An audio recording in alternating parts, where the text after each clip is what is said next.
বাংলাদেশের সাথে একরকম অবিচারী হয়েছে সেই টানা ভ্রমণের ক্লান্তি আর নিজেদের ব্যর্থতা নিয়েই দেশে ফিরল বাংলাদেশ অনূর্ধ্ব-19 দল।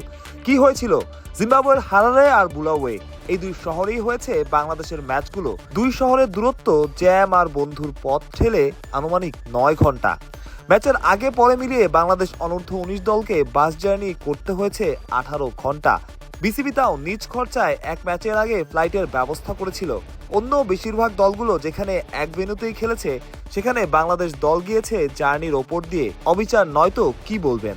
তবে ব্যর্থতাও অস্বীকার করার সুযোগ নেই। কিন্তু এটাও ঠিক, এক একজনের সাথে কেন এক এক নিয়ম? প্রশ্ন কিন্তু থেকেই যায়।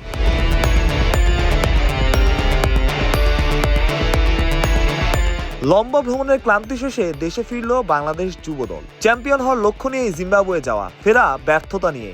দিন শেষে ব্যর্থদের আর কেই বা মনে রাখে? তাই বোধহয় একরকম নীরবেই দেশে ফেরা। তবে বিডি ক্রিক টাইম বাংলাদেশের সাফল্য ব্যর্থতা সবসময়ই দেশের ক্রিকেটের সঙ্গী। আরও একবার, যেমন জাওয়াদ আবরারের সাফল্য ব্যর্থতার সঙ্গী তার পরিবার। কেউ আসুক না আসুক, সাফল্য না থাকুক, জাওয়াদের পরিবার ঠিকই এসেছেন এয়ারপোর্টে। এই সমর্থনটাই তো মানুষের প্রয়োজন। জাওয়াদ আবরারের পরিবারের সদস্যবৃন্দ বোধহয় সেটাই প্রমাণ করলেন।